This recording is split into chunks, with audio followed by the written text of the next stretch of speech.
Do you feel that in a time when we are more connected than ever, we are drifting away from real human connections, especially to ourselves? I do. Hi, I'm Leticia Latino, and I want to invite you to join me and my very inspiring guests in exploring ways to reconnect to your essence, to your definite purpose, to what makes you tick.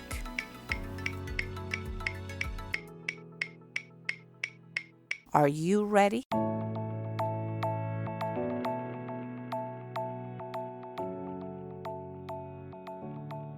Hello and welcome to a new episode of Back to Basics, Reconnecting to the Essence of You.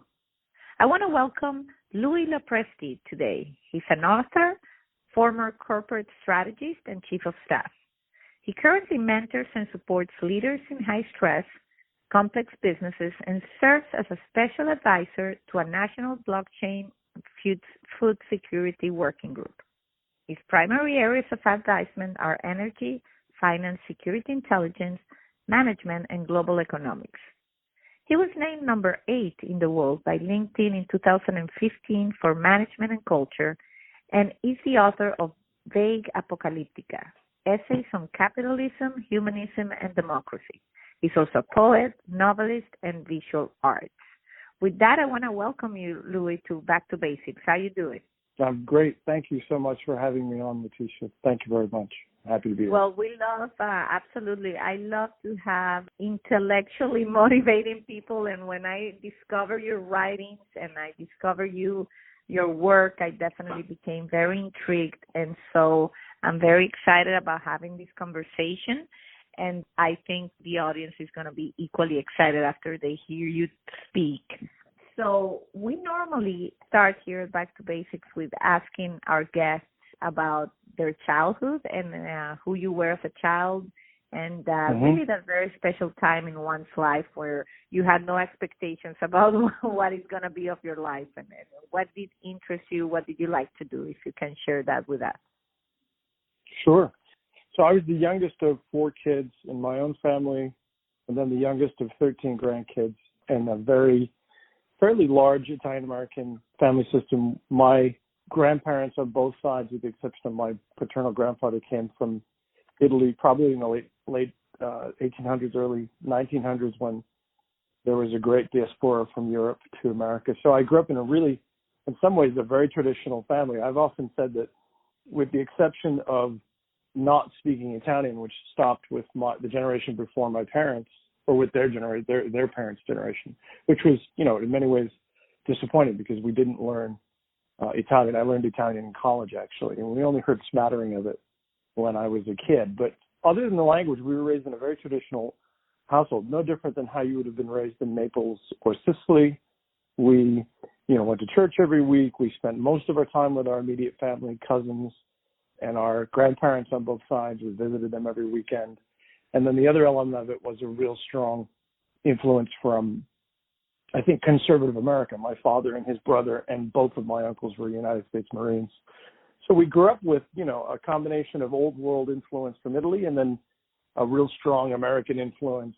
We lived, at that time, my hometown was rural, so we grew up in a pretty woodsy place in New England. So spending times outdoors, my father was an avid hunter, his brother and my uncles were avid hunters. So we grew up kind of around pretty rustic, traditional American upbringing, not different than you'd have in the American South or the American Northwest. So in some ways, pretty typical. It was the early 1970s too, so there were some very quaint ideas about a normal middle class life. I think some of it doesn't exist anymore. Some of it's distasteful to some people, rightfully so.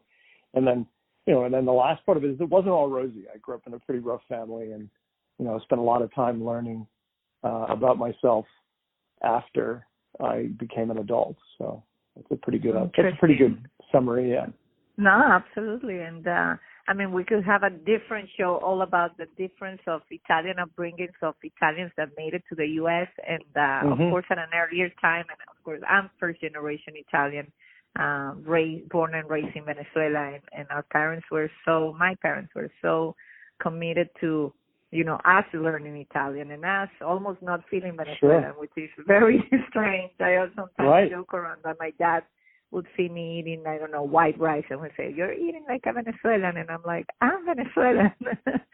So it was very strange. And then I have a lot of friends, like in your case, of course, it was an earlier immigration, so harder to maintain, maybe the language, but I think there was a need to fit in maybe for those Italians that made it to the U.S. And many of my friends don't speak Italian. Absolutely. One of the jokes that generation would make that probably wouldn't go over too well nowadays is that my grandparents would say, because they were restaurant people, so they opened restaurants here in the 1920s, 1930s, and, they got burnt out of one place by the mafia. They got harassed in the 30s and 40s because they were successful in a period of time when there was still this influence of the Italians, at least in Boston, on the North Shore of Boston. And one of the jokes my grandfather used to make was that, there weren't any signs in Italian for him as an uneducated person working in the U.S. There weren't signs in Italian for him to how to do his job or how to do things. So I think they had this attitude of becoming American was very important to that generation. And I think, and mind you, that whole generation fought in World War II. So, absolutely, I could say a lot of great things about that generation as having put aside where they were from to become part of this culture. And in many ways, although people don't often see it coming, I'm in very ways a very proud American in a lot of ways, because I saw my own family come through the immigration process into becoming fully American. My grandparents lived outside of Boston. My granddad went to Boston Latin, which was a fairly famous school in Boston at the time. And then by the time it got to my parents' generation, they moved us out to the suburbs. I grew up in Andover, Massachusetts, which is a pretty nice place. And that journey from pretty much the inner city, I think they came through Ellis Island in East Boston, which used to be, there's a park in East Boston called the Praeste Park for my father's family.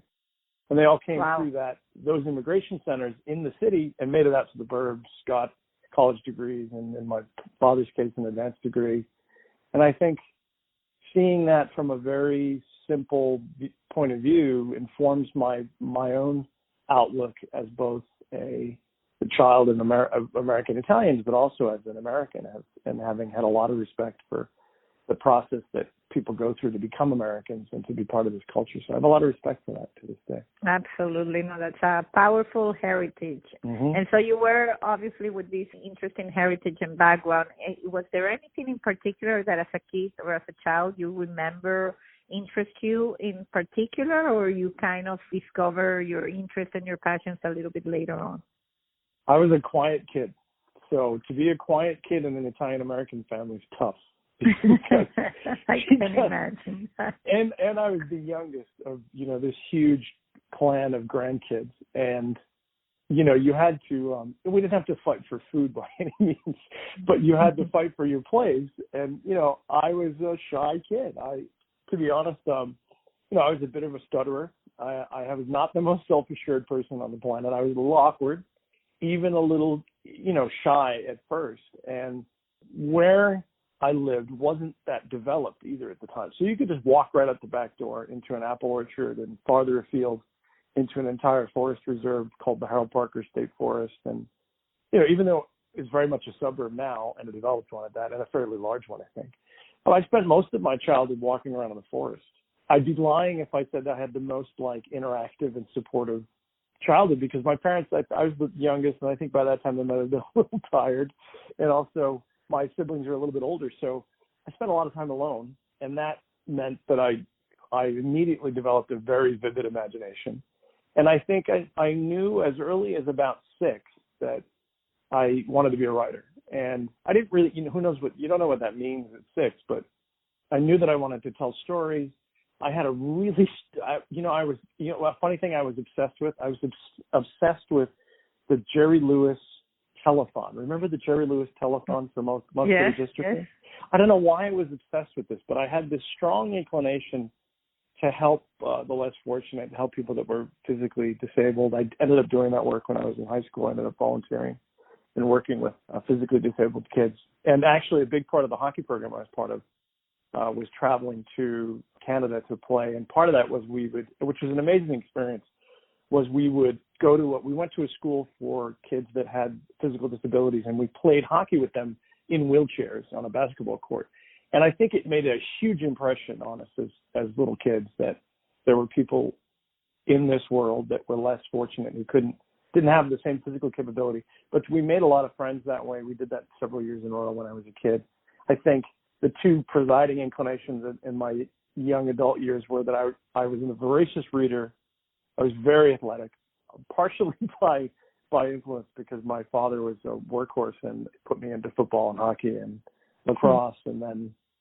But I think my greatest loves of them were as a kid were probably, I could say, being outdoors and reading, which, I'm sitting in Vermont now, so that obviously had an influence. Well, that's when, for me, I never met you in person, but obviously this is for me my aha moment when you hear about someone's childhood and then you mix it with what I've read about you and how you've been described by other people or some of your book that I've read, and then it says like, that makes sense.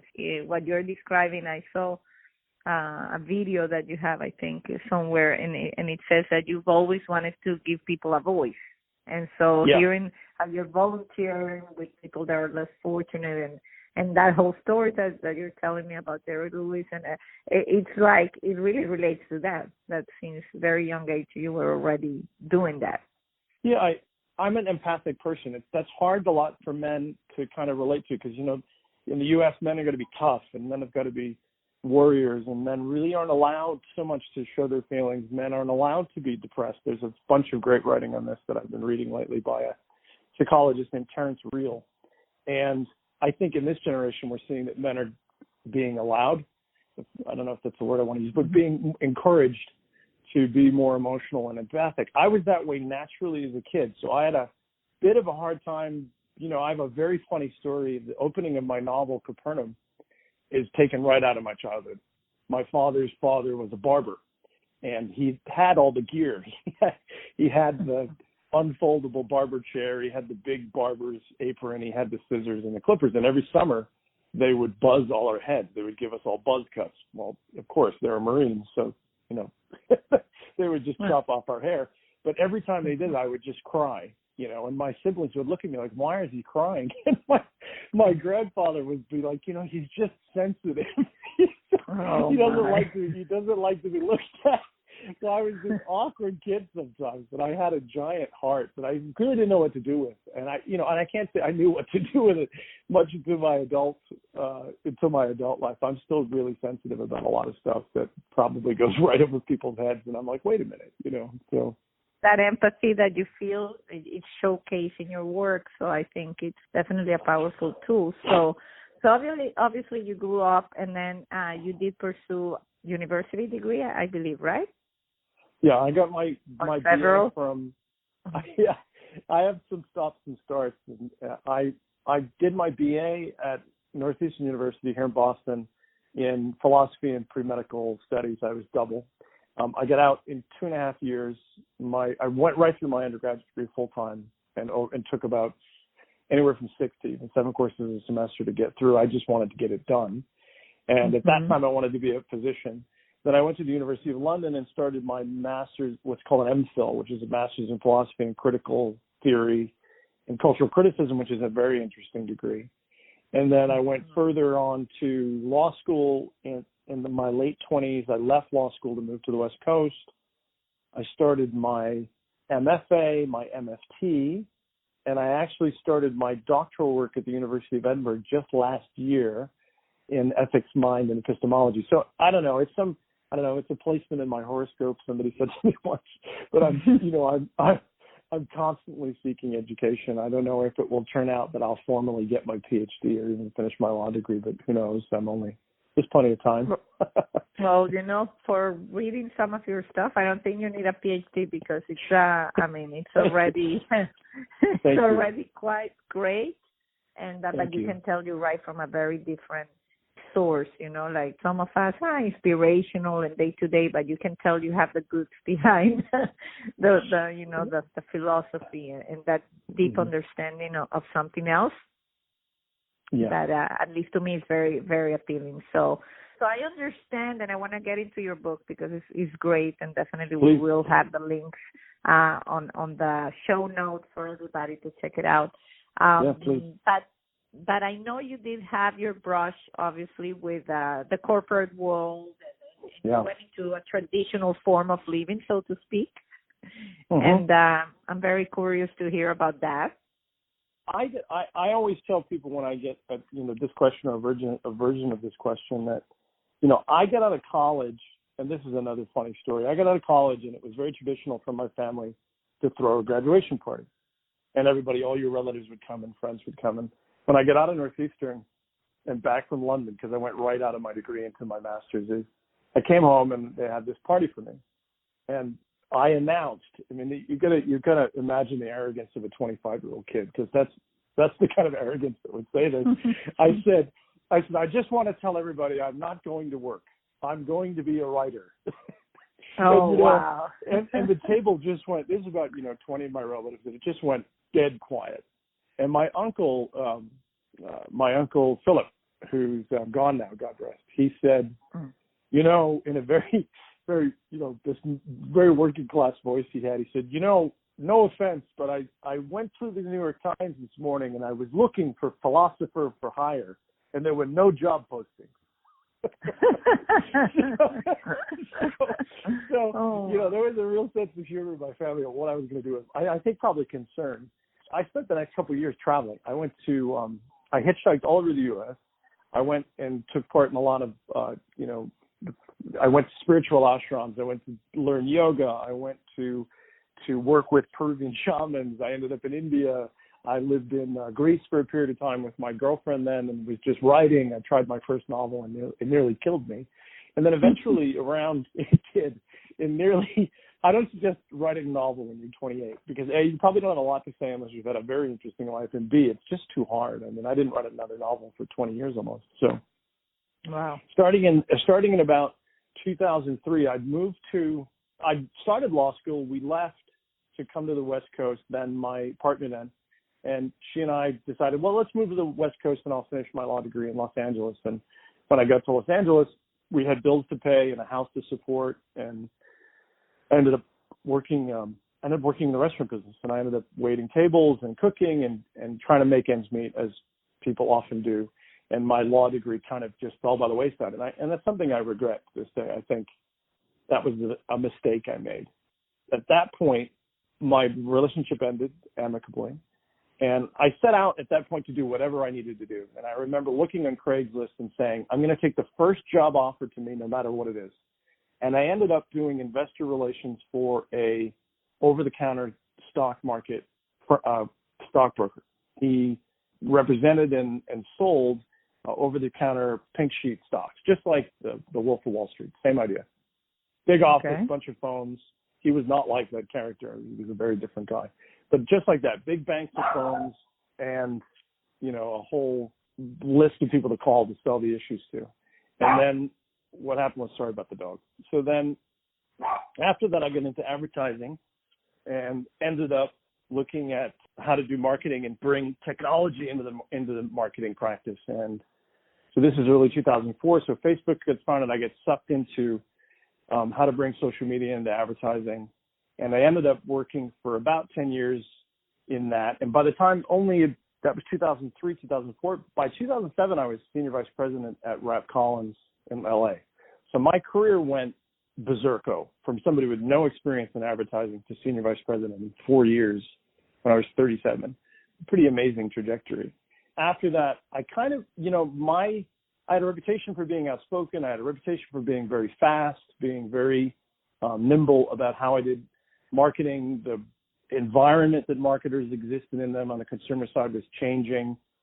And it was a very heady period. But then once the recession hit, it became more difficult. A lot of people with what I call art and copy values, good copy, really imaginative, creative, that whole generation of advertising executives got wiped out by automation and wiped out by marketing, what they call marketing applications or marketing science or data-driven science.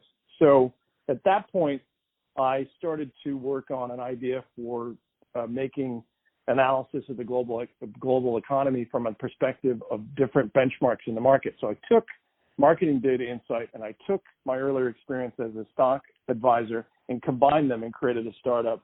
And in 2011, we got funded And then I started getting into management consulting. So my career after that became consulting to founders, CEOs, managing directors, and pretty much being a turnaround and a change management professional using technology as a mode to look at organizations. And I did that until about 2015. I took another assignment as head of strategy for McCann Erickson in Malaysia in 2015. That was just a really raw and upside down situation. I got pulled into a subsidiary of the large agency, and then my contracts weren't organized in a way that was good, beneficial to me. It was really one of the more difficult experiences I had as an executive, was to have moved all that way and then been disappointed by the quality of the contract. So I fought for a lot. I fought really hard over the last 5 years. I had to start fighting really hard for my place in the corporate spectrum, because I'm not somebody who's gonna. A lot of the mistakes I made in my corporate career, without sounding self-righteous or immodest, were really because I was insisting on a level of transparency and ethicality that a lot of people didn't want to hear. Like if I said, we can't do that, we really don't have that kind of team, they would say, well, we'll fake it till we make it. And I would say, well, I don't know about doing that with this client. It's dishonest. Or when I would insist on a certain level of workplace conduct where people were respectful and at the same time fully honest and fully transparent, and something I've written a lot about is transparency in the workplace. A lot of people didn't react to that well. There's an unspoken narrative in corporate America that you kind of keep your mouth shut and you try to go along to get along. And I never agreed with that, never was going to buy into that. So my corporate career was a difficult one. And by the time I ended up in Silicon Valley in 2014 with an idea that I was going to do what everybody else does there, which is bootstrap my startup, get funded, and become a gajillionaire, that obviously didn't happen. And along the way, I encountered a level of, I encountered a way of being out there that I hadn't encountered before. Now, I've done business in Manhattan. I lived in Chicago. I lived in LA. I was used to people who hustle. That's not new. But in Silicon Valley, there was something new about it. There was something different about it. And I think it was that Silicon Valley in many ways is completely antithetical to who I am as a person. And there's no other way to say it. I'm about the inward journey, about authenticity. Silicon Valley is about innovation, about changing the external world, about hustling and grinding and working obscene hours. And it's also, I'm about letters and poetry. Silicon Valley is really brimming with logic, with engineers, and with a really, again, not people probably don't want to hear this, but it's really about male energy. It's filled with testosterone. I mean, I lived in San Jose. I nary saw a woman when I went out, and it's a place just filled with engineers. And engineers have a very, very practical ABC way of looking at life. I'm not going to tell you that every engineer is that way. Certainly they aren't. But there's also this element of that you're going to work your butt off for a period of time to get the stuff you want. And then after that, you'll do what you really want. Well, I think during the period of time that you're working to get stuff is when you lose your soul. And I think a lot of people don't want to admit that, but I believe that because I did it. I don't feel like I was connected to my life's journey during the decade or so that I was chasing the brass ring in corporate America. Well, I'm speechless right now. Hearing you say all that, it's just a philosophical class, but it's something that here at the podcast and with my husband we speak a lot about, because it's that being connected, as you say, being connected as you work, as you do your day to day. That's the essence of this podcast, is reminding so that we all remember what is that keeps us connected to our true essence, and fight for it, because obviously it takes courage and guts to do what you did, because you basically were very aware of what made you happy, what you wanted to do, and you say, this is not it, so I'm really moving on.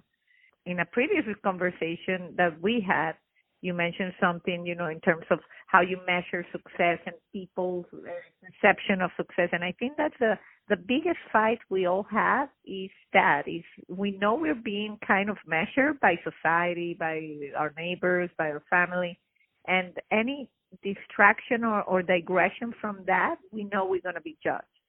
And can we pull up? Well, in my view, it's can I live with that? Can I live with being judged and justifying what I'm doing, or I can't. And the sad part is a lot of people can't. So they just follow a path that doesn't make them happy. I think that it's such an important aspect. There's a lot of it in my writing. I talk a lot about this. I think you do get judged. I have been personally judged by people in my life. I'll be very frank. This discrepancy between what is meaning and what is success is really the primary reason why my last relationship ended. In the beginning, like you say, it's a lot of it's in the beginning with everybody. There's a lot of chemicals involved. There's a lot of neurochemicals that come along with falling in love with somebody, and a lot of lack of realism. You really don't see the person for 3 to 6 months, even a year. I don't think we really see the person who we're with. And at that time, 2014, I'd been living in Italy in a stone house in a vineyard that was given to me in exchange for working on the vineyard. So my day consisted of getting up, making a coffee in the kitchen, looking out over the vineyards that looked out to Siena, and then going up the hill about 10 minutes with a machete, literally, and hacking the bottom of the vines and cleaning up the vines, raking out the corridor between each vine, coming back down to the house, making some delicious lunch of homemade pasta or rabbit or something fantastic, and then riding through the afternoon and then walking into the town. You know, I'd walk through the vineyards 10, 15 minutes straight uphill into the town for a glass of wine. It was the ideal living for a 44-year-old writer. For me, it was just heaven. And I decided I'm going to go back to Silicon Valley and give it a shot and be with this gal I'd met. And, you know, it didn't work out because what I had then was what I think she wanted for her life eventually, as anybody would. Let's retire to Italy. But I was already there in Italy.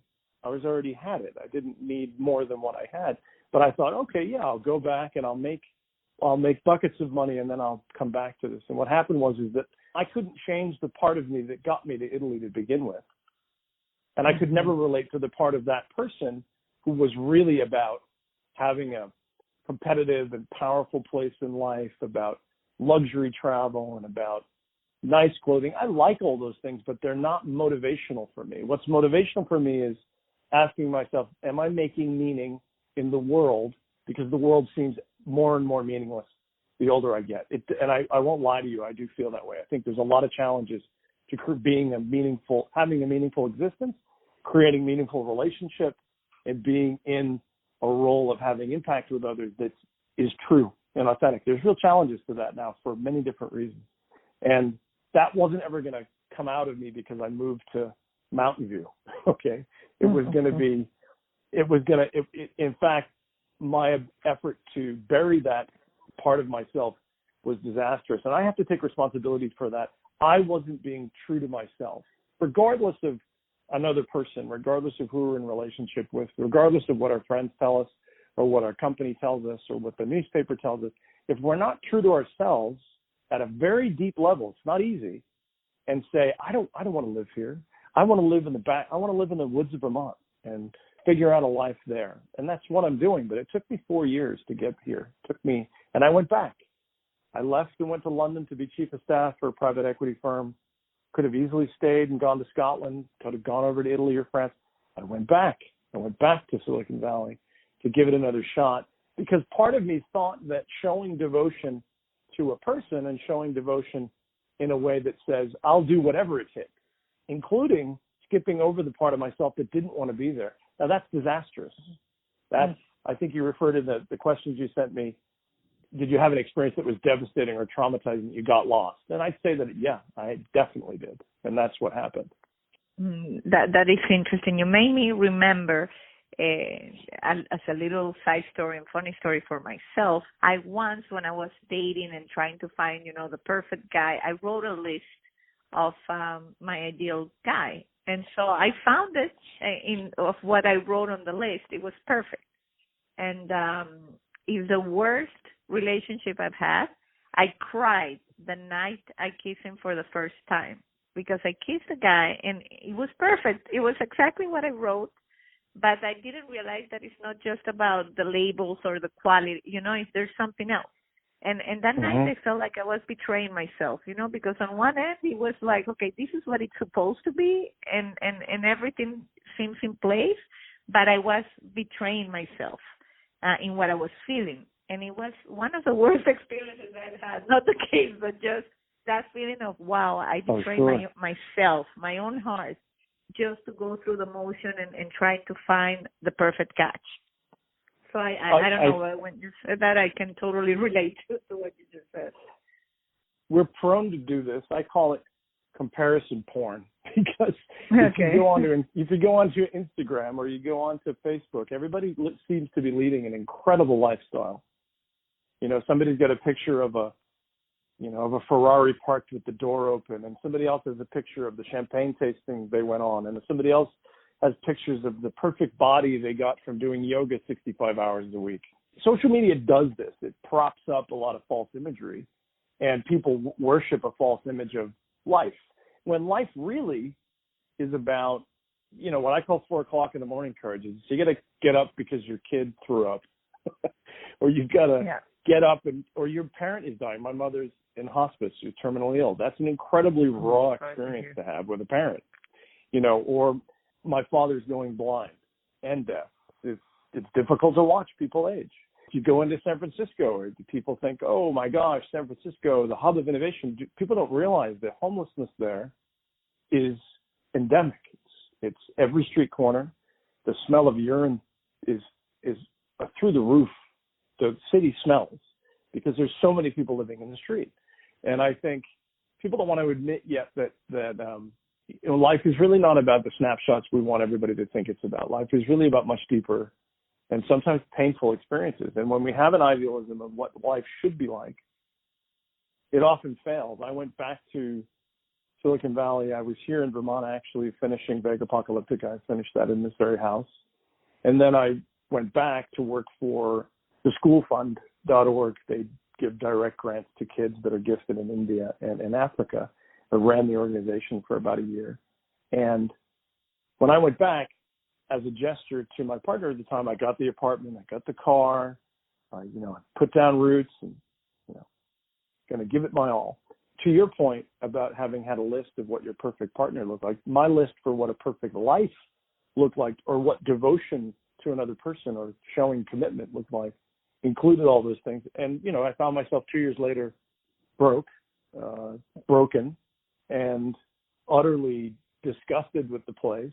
And at the core, to be honest, to your point, disgusted with my choice, really disappointed by my own choice not to have lived my life for me. And instead, I lived it for another person, and I lived it for a vision of what a successful power couple looked like in Silicon Valley. That has no meaning to me. If you asked me today, I would say that's as far away, as antithetical was the word I used. It's as far away and as antithetical from what I want from my life now than I could think of. And I've always wanted, I think, when I'm beginning to grow here in terms of a life, in terms of a potential relationship, in terms of raising a small family, in terms of, having a very simple existence, you go through those experiences, I believe, to learn who you really are. Absolutely. Absolutely. So you are in a good place. You're right now living in Vermont. The other day you mentioned you were looking at the cow. You have to move the cow, the truck, and you were describing a day in your life, which sounds exciting. I mean, it sounds so basic that in the sense that you're connected to nature, to animals. Me and my husband always say this. I go to Sicily every year. I'm very lucky. My parents instilled this in us, that going back every summer and spend the summer, and that we've been able to afford doing that. And now I'm doing it with my kids. But one of the reasons why I go back, because life there is so much simpler.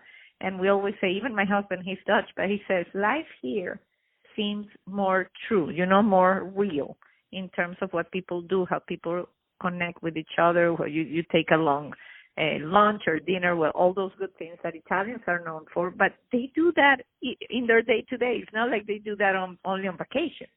And we live in the U.S. where people, I read the statistics a few months back, is the country where people live the most unused paid vacations in the world. That's right. So basically people get paid for their vacation, but they're not taking that vacation. They're leaving it unused just to stay at work. It's crazy. I cannot envision that. Or the newest development is for people that work remotely, so they may go someplace to work remotely like the Caribbean, but they still work. And I could think of nothing worse than bringing my laptop, with me to work while I'm staying in Anguilla or in Trinidad or some beautiful place. I'm going to bring my laptop and say, I just have a few emails to send.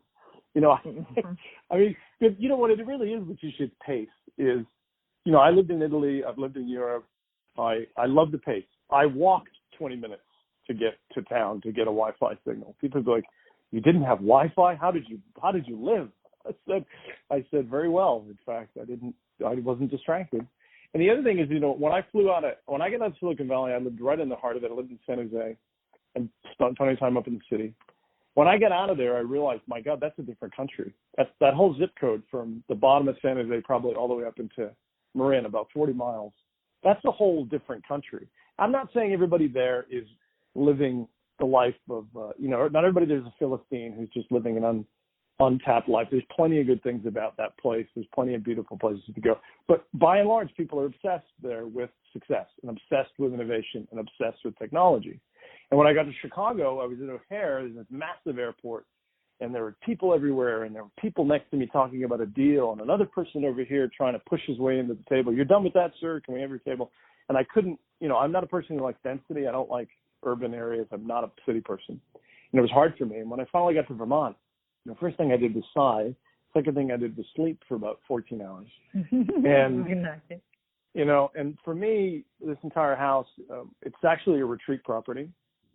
It's run by a furnace, a massive wood furnace. So if you don't get up to put wood in that furnace, you get cold. And if you don't move the truck at the right day, then you can't move the truck because the mud softened up and you can't get up the driveway. And if you don't pay attention to the environment here, just walking this morning, I realized that there's an incline on the hill. And if you don't pay attention to your feet, you slip, you fall, and God forbid you fall hard enough because there's nobody out here to come get you.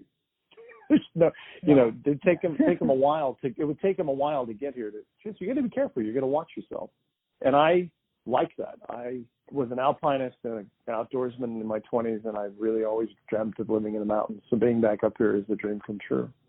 When you put a lot of technology between yourself and the world, and everything is mitigated, so you don't interact with food anymore. It's already in plastic in the grocery store. You're not like buying it from a farmer.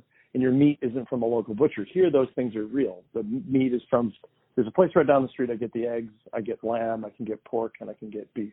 But they're right off the farm. In busy society, not only are we cut off from the food source, but now it arrives in a box in these little bags, and we could make the meal. I don't like those services. I think they disconnect us. We don't have to deal with anybody because everything can get delivered to your door. Amazon will bring it to your door by drone soon.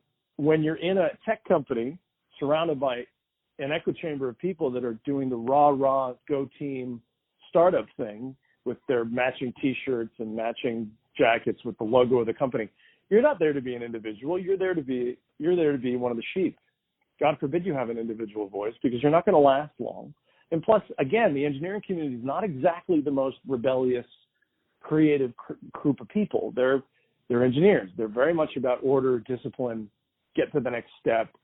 And there's something I think about programming, developing, when you're looking at code all day. I mean, what do we really think happens to the brain if you're just coding 60 hours a week and that's all you do? And then you go out for drinks with your colleagues and you watch some sports on TV. And I think it's the most deadening culture in the world. I'm not going to lie to anybody. I've written about it. I think Silicon Valley we want a lot more of that innovation to be in every community. And I could think of nothing worse. When people say, we're going to teach coding to kids in Africa, I'm like, is that a good thing? We should be teaching kids how to critically think about their world. We should be teaching kids about that they have the possibility to go become doctors and lawyers and fight injustice and cure disease and maybe create food security on this planet in the next 20 years or fight for the rights of indigenous people in places where they're being infringed on by climate change. These are the integral goals of humanity. I don't think that endless innovation and endless development of apps and endless development of ways to become more paranoid about who's looking at your Facebook page are exactly healthy ways to be in the world. And if you want to resist that, you want to go against that grain, I'm not telling anybody it's easy. It took me a long time to get back up here. I don't obscure that for a minute. Yeah, no, it's very valid points. And in my case, I have the same struggle, and of course, I run the family business, which is in telecom, very technological. Now I'm part of the U.S. Smart City Task Force, so I'm helping trying to get that movement going.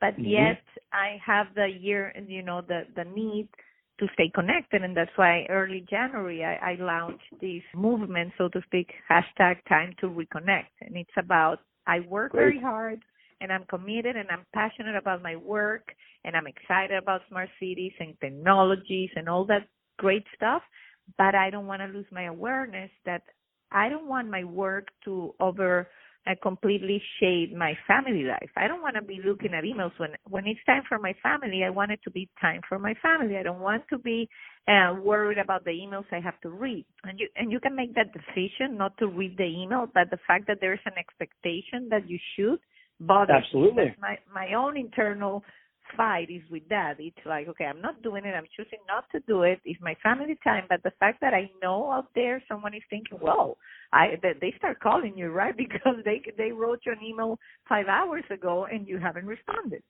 And so that is what makes me unhappy. Like that expectation when I try to identify it is that I'm being measured by that factor rather than I'll respond the email when it's time to respond the email.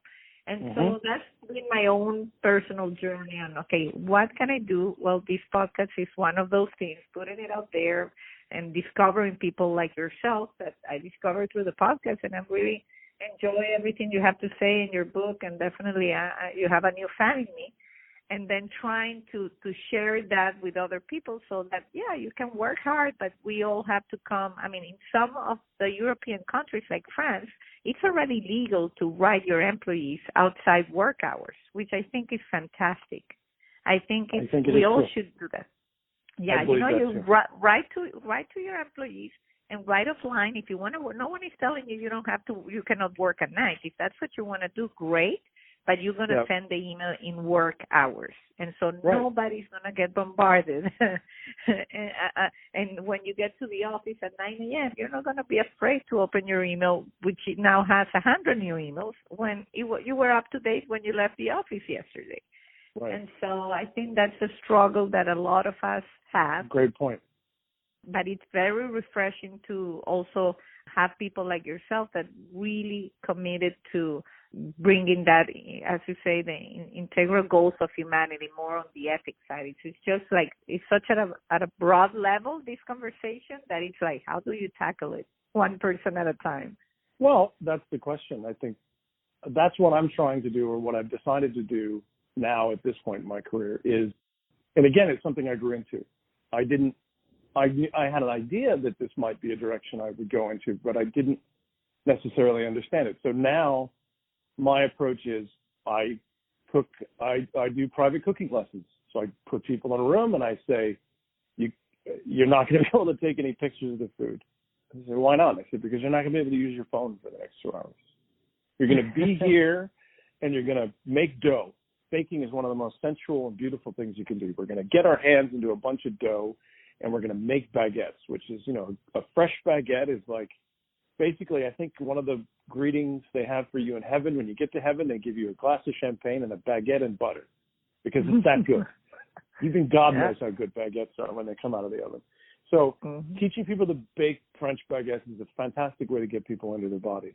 The other thing I believe in is teaching people to write. Everybody has a voice. Everybody can say something.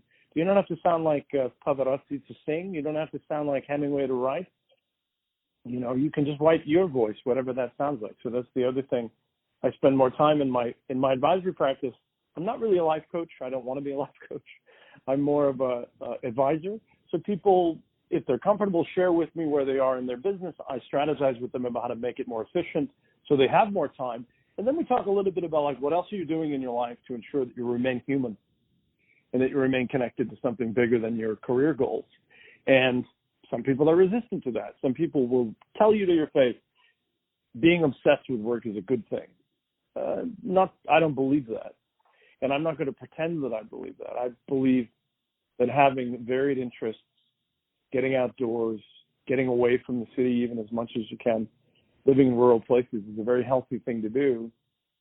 And I think maybe we're at a point we're starting to get to the point where people need to relearn it.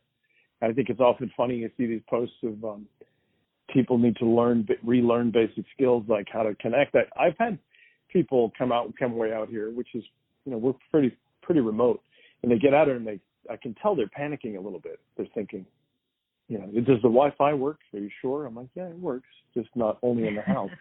Or they say, we're out here, huh? So yeah, we're out here. they say, it's just funny to see people kind of adjust this. God, it's quiet. So yeah, there's nothing out here. For 30 miles, there's no other folks. So I'm joking, and I'm not trying to be pejorative to anybody. I get why people feel that nature is so alienating, but for me, I believe that's at the core of our issues. We got to get closer to one another, and we got to get closer to the planet. I'm not trying to sound like a hippie, even though I pretty much am one. But I think if we get back to knowing what our food is, we get back to knowing what our own heart is, and we get back to being really honest with one another in a relationship about who we are as men and women, who we are as friends and lovers and partners in this world. It doesn't matter what the shape of your relationship is. It really is how we all connect as people, and then how we connect to this planet we're on. I don't think it's so much about going to Mars or creating another level of abstraction, another level of, I give you the biggest irony in the world is now there's about 100 apps for how to meditate. So you got to meditate by putting on your phone. No, you have to meditate by shutting off your phone. Yes, absolutely. I agree 100%. I like to meditate, but I have to say that I resisted because it's counterintuitive. I'm like, I'm not going to put it on my phone. Like, there's a few things like exercising and meditation and that kind of stuff. I'm like, no. Sure. You want to exercise, go out and run or walk. Mm-hmm. If I need a nap for that, then it's just like, I don't know. It's an admission that we really have become too dependent on a cell phone. It's ironic, people don't know where. Like out here, there's no GPS. You can barely get a GPS signal. So the 10 miles it goes, it's dirt roads 10 miles up to the closest town, and it's a small town. Well, if I don't have, my phone's not going to work. So you have to rely on signposts like, oh, that's the meadow on the left with the big rock in it, and you take a right where there's a red barn. We can't do that anymore. People are incapable of doing things without a Google map. And I think it's kind of funny. I think it's amusing. Or, like I said, I've had people visit and I say, well, part of your participation in the household, you got to cut wood. And they're like, cut wood? I'm like, yeah, you got to cut wood to put in the stove, because the stove goes out, then there's no heat. So I think it's a great way to live. I think we got to do hard stuff every day. I think they're cold. And I forgot this. I forgot how much New England was in my blood. Like, I'm used to cold temperatures. I'm used to rain. I'm used to temperamental weather. I'm used to wind. And, the West Coast is fairly benign in terms of weather for the most part. And I missed the challenge it is just to get outside here. It's about 19 degrees right now. It's pretty cold. Wow, yeah, it is cold. It's refreshing. Definitely colder than in sunny Miami where I'm at. I don't complain. I have to say I like the warm weather, but this conversation, I can tell how I can have 5 episodes with you. You're amazing. If there was one thing, just to close on our conversation, and I ask you the same question at the end of the podcast, I think for me it's very clear, but I have to ask it, is there one thing or a few things that make you tick, that say, yeah, this is what makes me tick. When I do this, this is me. This is Louis. I'm happy. That's a good question. I learned my way back. I had a return. I take a lot of comfort. I trained as a chef, so I made my living more than once cooking. And if I could cook my own food every day, I always get reconnected. I get reconnected from the minute I sharpen my knife to the minute I do all my prep with my veg. And I do a lot of slow cooking, so a lot of cooking happens. I start in the morning, and then by dinner it's done. I think cooking is probably topmost of my list. The other one is I need to be outside in nature. I got back here and started walking around in the forest almost immediately, walked about 5 miles the first day. There was a snowstorm. I got up, walked right out into it, and walked until I was frozen and came back. And I connect really deeply with the woods and nature, particularly Robert Frost talks about the landscape of our soul, the poet Robert Frost. And I find that New England and the hills here and the woods here really speak to me. I've never felt more at home than I do here. And I think that's the second. And then the third for me is really connecting and acts of empathy and love. I think if I see somebody hurting when I'm on an elevator or I'm in the street or in a store, I ask them, are you okay? I feel like that's what we're here for, is to reach out to one another. And in my life, like everybody else, I've had disappointments and I've had difficulties. And I think the ability to forgive, the ability to be empathic with people, to put yourself in the other person's shoes for a minute, to look at things from their perspective is incredibly empowering.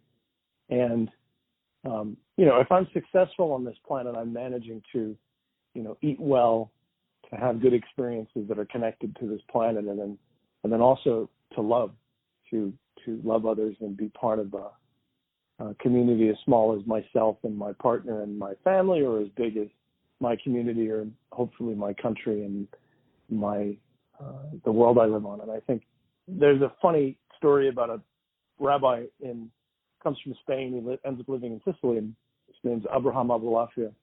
And he's considered a holy man by many people, and he doesn't really buy into that, his own propaganda. He doesn't buy his own. He's not out reading people's resume, that's for sure. But eventually, at the end of his life, somebody asks him, and they say, Rabbi, when will the world change? When is, God going to come and save us all? And Abulafia shakes his head. He says, well, nobody's coming.